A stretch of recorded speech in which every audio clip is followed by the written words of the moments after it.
दिल्ली में weekend curfew लागू हो चुका है। ज्यादा जानकारी दे रहे हैं हमारे संवाददाता श्रेया चैटर्जी।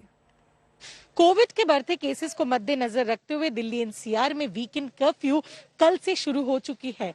फ्राइडे रात 10 बजे से सोमवार सवेरे 5 बजे तक ये कर्फ्यू जारी रहेगी। और जैसा कि आप देख सकते हैं, हम अभी लाजपत नगर के सेंट्रल मार्केट में मौजूद है।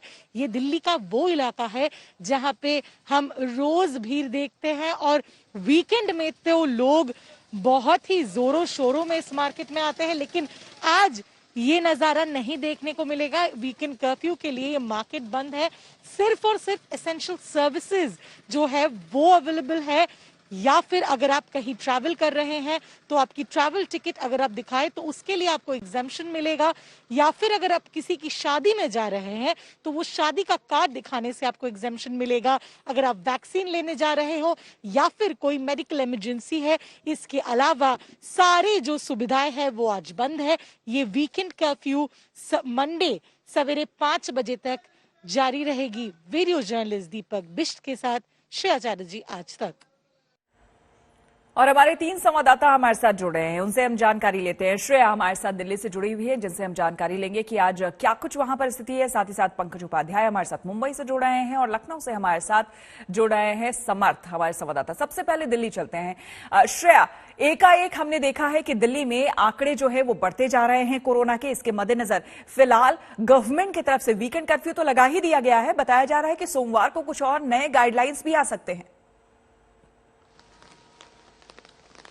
जी हाँ, बिल्कुल। डीडीएमए की एक मीटिंग है जो सोमवार को शेड्यूल्ड है, और इस मीटिंग में जो एजेंडा है वो कहीं ना कहीं पॉजिटिविटी रेट 15% क्रॉस करने के लिए क्या रेड अलर्ट लगानी जरूरी है, इस बारे में एक चर्चा भी होगी। और अब तक की जो हॉस्पिटलाइजेशन रेट है उसको भी मद्देनजर रखा जाएगा, क्योंकि हमने पिछले डीडीएमए मीटिंग्स में भी ये देखा है कि ना कि सिर्फ पॉजिटिविटी रेट, लेकिन हॉस्पिटलाइजेशन की रेट क्या है, क्या लोग ज्यादातर हॉस्पिटल्स में जा रहे हैं या फिर होम आइसोलेशन में ट्रीट हो रहे हैं, इसके बारे में भी एक पूरा सिचुएशन को देखा जाएगा। और उसके बाद ये फाइनल डिसीजन लिया जाएगा। मंडे की इस मीटिंग है, मंडे 11 बजे ये मीटिंग दिल्ली में होगी। और अभी फिलहाल जो है दिल्ली में वीकेंड कर्फ्यू लगी हुई है। बिल्कुल। पंकज हमारे साथ मुंबई से जुड़े हैं। पंकज, फिलहाल पिछली बार की तरह इस बार भी यही देखा जा रहा है कि कोरोना के सबसे ज्यादा मामले महाराष्ट्र से सामने आ रहे हैं। ऐसे में खबरें ये बता रही है कि बेड्स की कमी वहां पर हो सकती है। आपके पास लेटेस्ट जानकारी क्या? देखिए, जहां तक सरकार का कहना है, सरकार बोलती है कि रेट ऑफ हॉस्पिटलाइजेशन बहुत ज्यादा कम है, चाहे वो बीएमसी कंट्रोल्ड हॉस्पिटल्स हैं या स्टेट रन हॉस्पिटल्स हैं। लेकिन प्राइवेट हॉस्पिटल्स में इंटरेस्टिंगली हमने कल ये देखा कि 60% से ज्यादा जो कोविड बेड ऑक्यूपेंसी है वो हो चुकी है। यानी 7,500 कोविड बेड्स जो मुंबई में हैं, उसमें से करीब 5,000 अभी से ऑक्यूपाई हो चुके हैं। प्राइवेट हॉस्पिटल मैनेजमेंट का कहना है अगले कुछ दिनों में यह संख्या 7,500 से बढ़ाकर 14,000 तक कर दी जाएगी। अभी ये देखने में आ रहा है कि जितनी भी हाई राइजेस हैं मुंबई में, वहां से ज्यादा केस लोड सामने आ रहा है, स्लम से उतना नहीं आ रहा है। हालांकि हेल्थ एक्सपर्ट्स का यह भी कहना है एक हफ्ते में जो ये पिक्चर है पूरी क्लियर हो जाएगी और उससे पता लगेगा क्या केसेस सिर्फ हाई राइजेस से आ रहे हैं या स्लम से भी आ रहे हैं। लेकिन दूसरी तरफ हमने देखा धारावी, जो एशिया की सबसे बड़ी स्लम है, वहां भी अब केसेस धीरे धीरे बढ़ने लगे हैं। कल आपको बताएं 150 नए मामले सामने आए हैं, जो ये हाईएस्ट सिंगल डे स्पाइक है मुंबई के लिए। उससे एक दिन पहले भी 107 नए मामले सामने आए थे। अब धारावी एक बड़ी मुसीबत बनी थी, फर्स्ट वेव में भी, सेकंड वेव में भी, बीएमसी के लिए भी, राज्य सरकार के लिए भी। दर्शकों को पता ही है करीब 80% वहां की जो जनता है वो पब्लिक टॉयलेट्स का इस्तेमाल करती है। ऐसे में रेट ऑफ इन्फेक्शन फैलना और ज्यादा हो सकता है। ऐसे में क्या एक्शन प्लान रहेगा बीएमसी का, क्या एक्शन प्लान रहेगा सरकार का, आज वो हम जानने की कोशिश करेंगे। कुछ ही देर में मुंबई की मेयर किशोरी पेडनेकर यहां पर आने वाली हैं जंबो कोविड सेंटर में, बीकेसी जंबो कोविड सेंटर में मुआयना करने के लिए, क्योंकि सोमवार से हेल्थ केयर वर्कर्स को भी वैक्सीन लगने वाली है, सीनियर सिटीजन को भी लगने वाली है। तो आगे का प्रोग्राम क्या होगा सरकार का, बीएमसी क्या करेगी, क्या प्रिकॉशनरी मेजर्स लेगी, उस पर हमारी नजर रहेगी। बिल्कुल। उत्तर प्रदेश का हाल जान लेते हैं, समर्थ हमारे साथ बने हुए हैं। समर्थ, कितनी तैयारी इस बार, क्योंकि पिछले बार भी हमने देखा था कि ऑक्सीजन के लिए लोग भटक रहे थे, बेड्स के लिए लोग भटक रहे थे, इस बार क्या तैयारी पुख्ता है?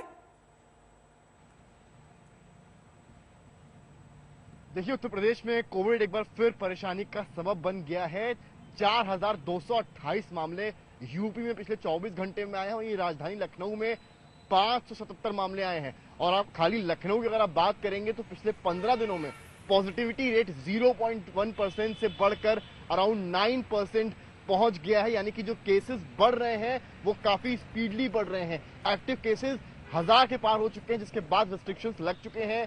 नाइट कर्फ्यू 11 से 10 तक कर दिया गया है, यानी कि 10 से 6 का कर दिया गया है।